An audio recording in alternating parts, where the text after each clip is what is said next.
Dalam video kali ini kita akan melihat bagaimana Cina keluar sebagai pemenang dari perang dagang antara Amerika Serikat dan China, dan kita akan menelusuri kesepakatan 81,5 miliar dolar Cina dan Meksiko, dan lihat apa yang membuatnya begitu mengejutkan bagi Amerika Serikat.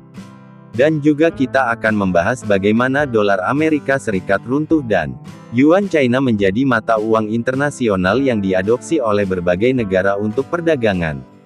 Namun sebelum lanjut, pastikan untuk subscribe terlebih dahulu agar kalian mendapat notifikasi video menarik lainnya dari channel ini.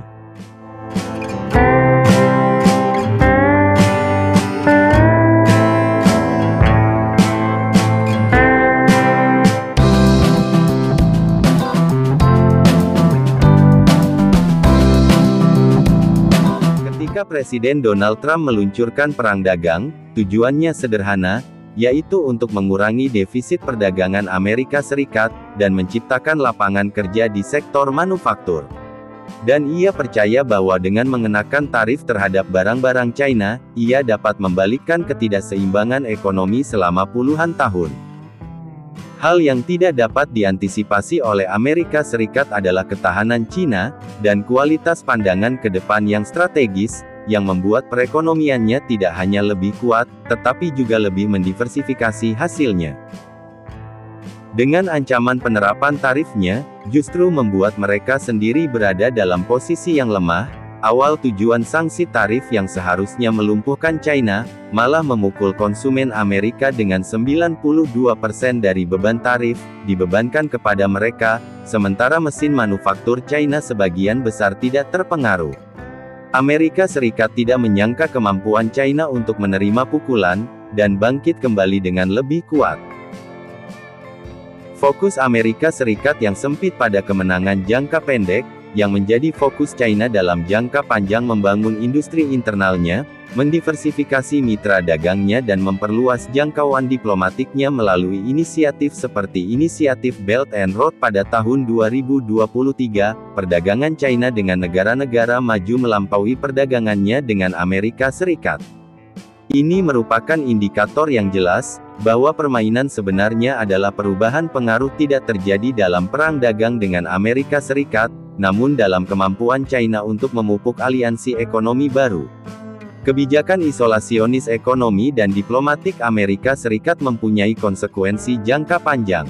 Sementara Washington terobsesi dengan tarif dan ketidakseimbangan perdagangan.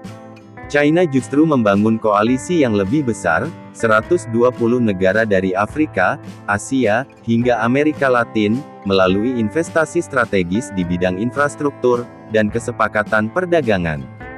Ketika para pemimpin ekonomi dunia yaitu AS, mendapati dirinya terisolasi dengan sekutu-sekutu tradisionalnya yang beralih ke China untuk berdagang. Sebaliknya, kemitraan dan keselarasan politik China muncul tidak hanya sebagai sebuah negara pemain ekonomi yang dominan, tetapi juga sebagai suara global terkemuka dalam membentuk kembali struktur pemerintahan internasional, agar lebih mencerminkan realitas. Saat Eropa terjebak dalam ketegangan dengan Amerika Serikat, ketegangan semakin terpecah di antara dua raksasa, ketika Amerika Serikat memberlakukan tarif dan sanksi terhadap negara tersebut. Eropa yang tereliminasi terpaksa mencari kemitraan ekonomi alternatif, namun tidak seperti Amerika Serikat yang berfokus untuk mengganggu China. China menjangkau Eropa dengan menawarkan perjanjian perdagangan, yang menekankan saling menguntungkan, dan kolaborasi jangka panjang. Para pemimpin Eropa semakin menyadari bahwa bersekutu dengan Amerika Serikat mungkin tidak akan berhasil. Kepentingan terbaik mereka karena China menjadi mitra paling penting bagi perdagangan global, dan stabilitas geopolitik Uni Eropa yang pernah menjadi pendukung setia tatanan liberal yang dipimpin Amerika Serikat, kini berada dalam posisi genting yang terpaksa menghadapi realitas ekonomi baru, di mana pengaruh China begitu pesat. Memperluas fokus Amerika Serikat pada tarif juga mengabaikan dampak buruk terhadap rakyatnya sendiri, khususnya para petani. China adalah salah satu pembeli terbesar produk pertanian Amerika Serikat termasuk kedelai, Namun ketika China beralih ke pemasok alternatif seperti Brazil, Argentina, dan Rusia, Amerika Serikat juga mengabaikan dampak buruk terhadap rakyat Amerika Serikat, khususnya para petani. Sektor ini mengalami pukulan besar, persentase kedelai Amerika Serikat yang diekspor ke China turun dari 40% pada tahun 2016 menjadi hanya 18% pada tahun 2024. Hal ini bukan hanya kemunduran kecil, namun juga mewakili miliaran dolar dalam kerugian, dan pukulan besar bagi rakyat Amerika khususnya petani, sementara pemerintah Amerika Serikat menawarkan subsidi tersebut sayangnya tidak cukup untuk mengimbangi kerugian jangka panjang. Para petani khususnya di wilayah Barat Tengah, menghadapi kebangkrutan karena mata pencaharian mereka dihancurkan oleh kebijakan yang dirancang untuk mengisolasi China, sementara China jauh dari sikap pasif dan bekerja secara agresif, untuk mengamankan masa depan pertaniannya melalui kesepakatan perdagangan baru, dengan Brazil dan Argentina. China secara signifikan meningkatkan impor kedelai dari negara-negara tersebut dari 46% pada tahun 2016 menjadi 70% pada tahun 2023, namun hal ini bukan hanya tentang mengamankan impor kedelai, hal ini juga merupakan bagian dari strategi yang lebih luas, untuk membangun rantai pasokan pertanian yang terdiversifikasi dan tangguh, yang akan melindungi China dari volatilitas perang perdagangan global. Investasi strategis China dalam infrastruktur fasilitas pelabuhan, dan jaringan logistik di Amerika Selatan, memastikan bahwa China tidak bergantung pada pemasok manapun. Pada tahun 2023, keamanan pertanian China bukan sekedar respons terhadap perang dagang, namun merupakan langkah yang diperhitungkan untuk mengurangi ketergantungan pada Amerika Serikat, dan memposisikan diri sebagai pemain sentral dalam pasar pangan global. Pada peralihan ini, pola perdagangan global sangat penting untuk memahami bagaimana China telah mengungguli negara-negara barat, tidak hanya di bidang pertanian, tetapi juga di hampir semua sektor. Pada saat Amerika Serikat menyadari dampak aliansi strategis China, namun sudah terlambat. Walaupun penerapan tarif dan propaganda Amerika untuk China, yang bertujuan untuk melemahkan posisi China, namun kecerdasan diplomatik investasi dan kemitraan ekonomi strategis China, dalam jangka panjanglah yang memungkinkan China memperkuat posisinya sebagai kekuatan global yang dominan. Terlebih lagi inisiatif Belt and Road BRI China telah berubah secara mendasar lanskap perdagangan global dengan berinvestasi di bidang infrastruktur, dan mendorong perjanjian perdagangan dengan lebih dari 120 negara. China tidak hanya mengamankan jalur perdagangan yang penting, namun juga telah menciptakan tatanan ekonomi baru, di mana Amerika Serikat tidak lagi menjadi pemain utama. Sementara Amerika Serikat terlibat dalam perdagangan yang mahal dan tidak efektif, China diam-diam membangun jaringan globalnya sendiri, seperti BRI telah menciptakan peluang perdagangan senilai triliunan dolar dan pengaruhnya terus berkembang. Strategi isolasi ekonomi Amerika Serikat yang bersikeras menerapkan tarif dan sanksi terhadap China, justru hanya melemahkan posisi globalnya, sementara China fokus memperluas pengaruhnya dan mengintegrasikan dirinya ke dalam perekonomian global. Kini Amerika Serikat menjadi lebih bergantung pada China, terutama di sektor-sektor seperti pertanian dan tanah jarang atau mineral langka. China yang dulunya merupakan target tarif Amerika Serikat, kini menjadi kunci utama perekonomian tatanan global, sementara Amerika Serikat masih terperosok dalam stagnasi ekonomi dan isolasi politik.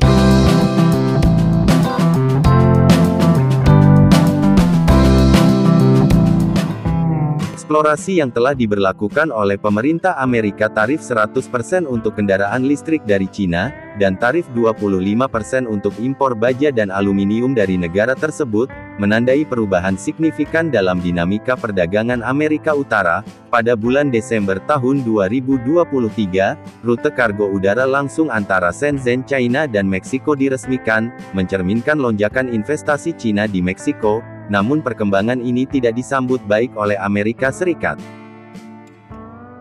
Beberapa analis di Amerika Serikat berpendapat bahwa ini adalah cara China untuk menipu dan terlibat dalam persaingan tidak sehat, karena perusahaan mungkin merelokasi produksi keluar Amerika Serikat untuk mengurangi biaya, dan kemudian mengekspor kembali barang-barang dari Meksiko ke Amerika Serikat, untuk menghindari tarif.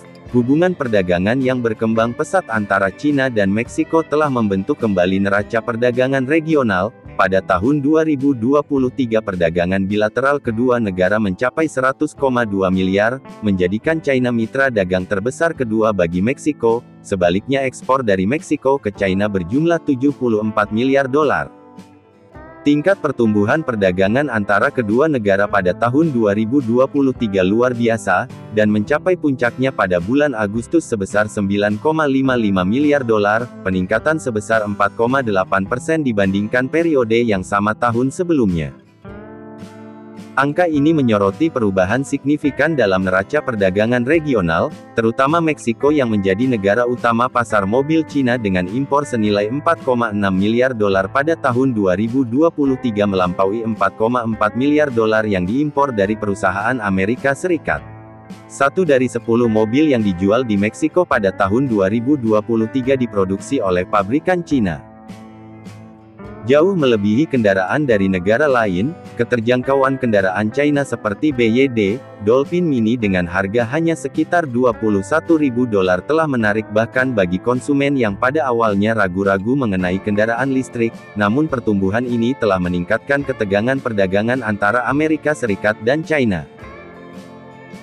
Amerika Serikat menuduh, perusahaan China menggunakan Meksiko sebagai pintu belakang, untuk menghindari tarif. Amerika Serikat telah meningkatkan pengawasan terhadap impor dari Meksiko, terutama pada bulan Agustus tahun 2024 ketika otoritas Meksiko menyita lebih dari 1,4 juta barang-barang Cina, karena masalah dokumentasi.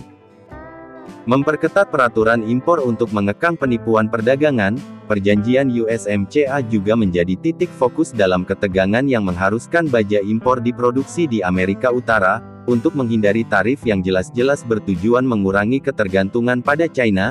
Meskipun ada tantangan-tantangan ini, China dan Meksiko terus berkembang. China melihat Meksiko sebagai pintu gerbang strategis ke Amerika Utara, sementara Meksiko mendapat manfaat dari investasi yang signifikan di bidang infrastruktur dan industri. Penanaman modal asing atau FDI dari China ke Meksiko, pada tahun 2023 mencapai 5,6 miliar dolar, peningkatan tajam dari 267 juta dolar pada tahun 2018 hingga tahun 2023. Tingkat tertinggi dalam 13 tahun sejak tahun 2020, jumlah perusahaan China baru di Meksiko telah meningkat 2,8 kali lipat. Hal ini menunjukkan komitmen China yang semakin mendalam terhadap pasar ini. Kemitraan Perekonomian Nueva Leon, yang berlokasi di Meksiko Utara melaporkan menerima investasi sebesar 13 miliar dolar dari Oktober tahun 2021 hingga April tahun 2023, menghasilkan 88.000 lapangan kerja baru di antara investasi asing di negara tersebut. Perusahaan-perusahaan China berkontribusi lebih dari 30% setelah Amerika Serikat dengan 47%, investasi terbanyak terkonsentrasi di industri manufaktur dasar, khususnya perakitan suku cadang otomotif dan perangkat elektronik. Pada tahun 2023 saja, China mengalokasikan 3,5 miliar dolar untuk produsen peralatan asli OEM di sektor otomotif Meksiko yang berfokus pada industri dasar, tetapi tidak terbatas pada manufaktur dasar. Perusahaan teknologi China di Meksiko memperluas operasi mereka sebesar 39% selama 2 tahun terakhir, yang menunjukkan potensi peralihan ke arah produksi yang lebih maju di masa depan. Meskipun investasi teknologi tinggi saat ini hanya mencakup 3% dari ruang industri yang dikuasai oleh China dan Meksiko, angka ini diperkirakan akan tumbuh seiring dengan upaya perusahaan-perusahaan China untuk memperkuat kehadirannya di pasar Amerika Utara. Industri otomotif memainkan peran penting dalam tren investasi ini, terutama dengan rencana Tesla untuk membangun pabrik di Meksiko pada tahun 2023, yang menarik sejumlah besar pemasok, yang banyak di antaranya sudah memproduksi komponen atau bahan mentah untuk Tesla di China. Produsen suku cadang dengan cepat membangun pabrik di pinggiran Monterrey di mana Tesla berencana membangun pabriknya. Hubungan ekonomi yang berkembang ini didukung oleh perjanjian utama antara China dan Meksiko, investasi bilateral perjanjian yang ditandatangani pada tahun 2008 dan berlaku sejak tahun 2009 ini, memberikan kerangka hukum untuk perlindungan investasi, dan penyelesaian sengketa yang secara signifikan meningkatkan kepercayaan investor terhadap perusahaan China yang memasuki pasar Meksiko. Selain itu, perjanjian penghindaran pajak berganda yang berlaku sejak tahun 2006, mencegah perusahaan dan individu dikenakan pajak atas pendapatan yang sama di Meksiko. Perjanjian ini berlaku untuk pajak penghasilan, dan menetapkan konsep tempat usaha tetap untuk tujuan perpajakan yang memfasilitasi operasi bisnis lintas batas. China dan Meksiko juga merupakan anggota Organisasi Perdagangan Dunia atau WTO, yang berpartisipasi dalam berbagai perjanjian multilateral utama, seperti perjanjian tentang aspek-aspek terkait perdagangan, hak kekayaan intelektual, perjanjian tentang investasi terkait perdagangan, dan perjanjian umum tentang perdagangan, dan jasa yang menyediakan kerangka hukum yang lebih luas untuk perdagangan dan investasi internasional.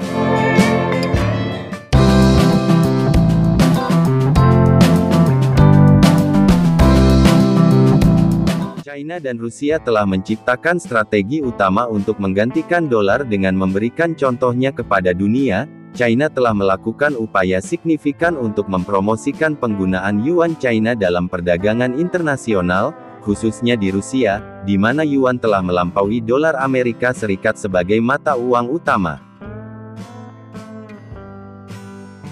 Mata uang yang paling banyak diperdagangkan, alasannya Rusia dipilih untuk menunjukkan bagaimana yuan dapat digunakan, untuk semua jenis perdagangan untuk menunjukkan bagaimana negara-negara yang dikenai sanksi oleh Barat, dapat melanjutkan perdagangan jika mereka memilih yuan daripada dolar Amerika Serikat. Di bawah kepemimpinan Xi Jinping, China yang gigih membujuk Rusia untuk menggunakan yuan untuk semua transaksi perdagangan. Sebagai hasilnya banyak negara-negara berkembang sekarang melanjutkan transaksi dengan Rusia menggunakan yuan China dan rubel Rusia.